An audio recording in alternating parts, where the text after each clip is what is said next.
واني سلام دبان صاحبتك وحنا janaalkeena aad ayaan kaga mahad celinaa sida wanaagsan aad ula socotaan muuqaaladan bartan soo dhigo soo dhawaada saaxiibayaal maanta waxaan la wadaagi doonaa sheeko u gaar ah jirayaasha kale ah Shahrukh Khan iyo sidoo kale Ajay Devgan maadaama maanta oo kale 20 Oktoobar labo film oo waaweyn tiyaatarada loo saaray haddana waxaan isla eegi doonaa labadan jilaa iyo aflaamta loo saaray isbuuca Diwaliga iyo natiijada sida ay noqdeen Ajay maanta oo kale waxaa tiyaatarada loo saaray filmka Golmaal halka Shahrukh Khan tiyaatarada loo saaray maanta oo kale sanadii 1995 filmka caanka ah ee Dilwale Dulhan Le Jayenge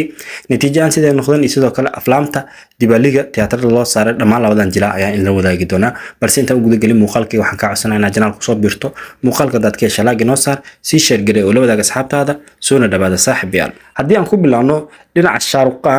Khan waa mid kamid ah jilaayaasha ugu guulaha badan marka la eego fankiidii khaasatan Bollywoodka jilaagan aflaam waaweyn ayuu ka soo muuqday haddaba maanta oo kale sanadii 1995 waxa tiyaatarada loo saaray filmka Dilwale Dulhan Le Jayenge kaasoo natiijo aan noqday all time blockbuster haddaba aflaamta ugu waaweyn ama aflaamta ugu caansan ee isbuuca Diwaliga Shahrukh Khan tiyaatarada loo saaray natiijada sida noqdeen ayaa isla eegi doonaa haddii aan ka soo bilaawno sanadii 1993 waxa tiyaatarada loo saaray filmka caanka ah Bazigar kaasoo noqday blockbuster ama film weyn sanadii 1995 اسبوع ديواليغا waxaa tiyaatarada loo saaray filmka Dilwale Dulhan Le Jayenge all time blockbuster ayuu noqday saaxiibayaal filmka saddexaad waa Dil To Pagal oo soo baxay sanadii 1997 blockbuster ayuu noqday Shahrukh Khan jilaayaal waaweyn oo ka mid ah Akshay Kumar sidoo kale Karishma Kapoor iyo Madhuri ayaa ku weliyay filmkaasi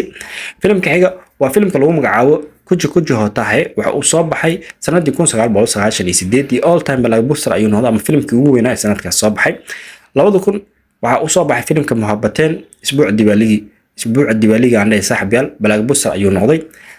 2004 hadaan eegna filmka Verzar ayaa loo saaray isbuuca Diwaliga wuxuu noqday blockbuster halka filmka Dawn ee 2006 soo baxay asagna isbuuca Diwaliga tiyaatarada loo saaray super hit ayuu noqday aflaamta kale waxa kamid ah filmka lagu magacaabo Om Shanti Om oo 2007 soo baxay blockbuster ayuu noqday Raywan asagana waxa uu soo baxay sanadii 2011 waxa uu noqday film hit ah ama film guul weyn gaaray aflaamta kale waxa kamid ah filmka lagu magacaabo Jab Tak Hai Jaan waxa uu soo baxay isbuuc Diwaliga sanadii 2012 super hit ayuu noqday filmka ugu dambeeya waa filmka lagu magacaabo Happy New Year oo soo baxay sanadii 2014 natiijada super hit ayuu noqday haddaba aflaamtaas waa aflaamta isbuuc Diwaliga Shahrukh Khan loo saaray tiyaatarada iyo natiijada sida noqdeen markaan haddii aan eegno Ajay Devgan dhankiisana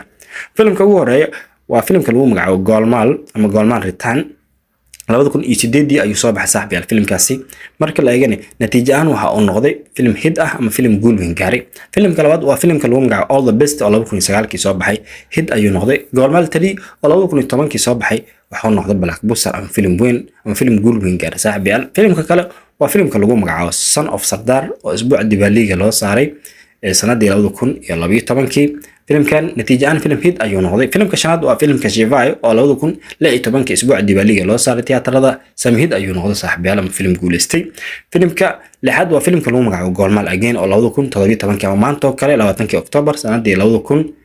2017 tiyaatarada loo saaray blockbuster ayuu noqday ama film guul weyn gaaray filmka ugu dambeeya waa filmka lagu magacaabo Zingam Again oo tiyaatarada loo saaray isbuuca Diwaliga sanadii la soo dhaafay 2024 natiijada film hit ah ayuu noqday saaxiibayaal haddaba intaas ayaan ku soo koobaya xogtii koobaad aan kaga hadlaynay Shahrukh Khan sidoo kale Ajay Devgan aflaamta isbuuca Diwaliga tiyaatarada loo saaray natiijada sida noqdeen fadlan janaalkeena dadku cusubtaan ugu soo bir muuqaalka dadka shalaag inoo saar oo aan ku maasantahay daawashada muuqaalkeena